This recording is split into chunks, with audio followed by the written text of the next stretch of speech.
All right, so the domination of the newspaper companies was Joseph Pulitzer and William Hearst.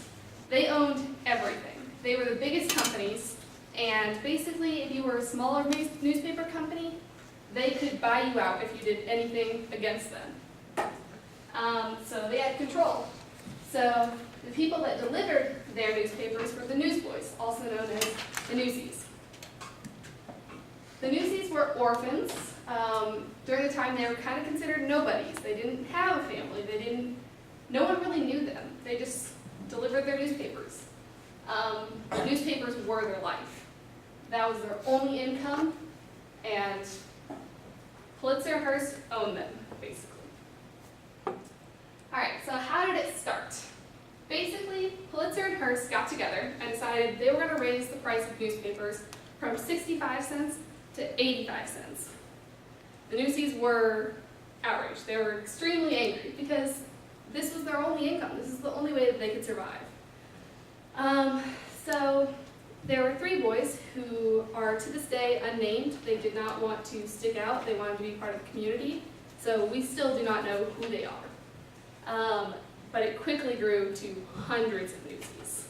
They all decided to boycott Pulitzer and Hearst. Okay, so they decide to riot. They riot busy streets and the Brooklyn Bridge a lot. This blocked traffic and blocked the transport for the newspapers. So newspapers weren't able to even get to the public because they were stopping everything. So of course the public noticed. They noticed, hey, my newspapers aren't being delivered, hey, these people aren't here anymore, and that was their way of getting it out to people.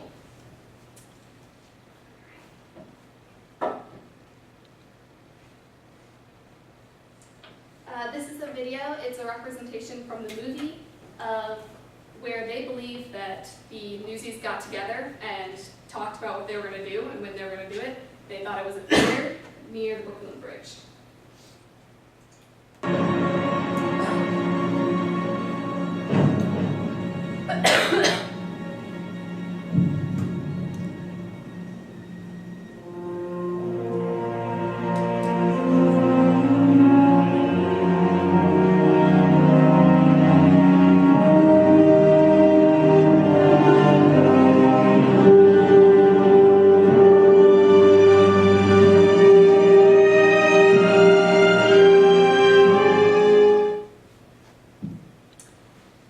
So the aftermath, what happened after all these riots? What was it for? What did they do?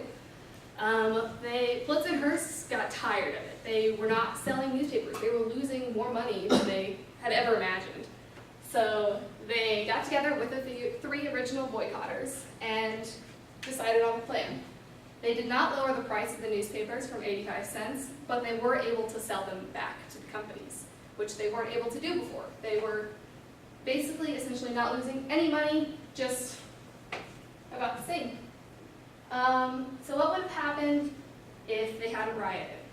Well, thousands of orphans would have died, and we wouldn't have known anything about it, because the newspapers obviously wouldn't have covered it. Pulitzer and Hearst wouldn't have covered it because it was their fault, and other newspapers wouldn't cover it because Pulitzer and Hearst owned them.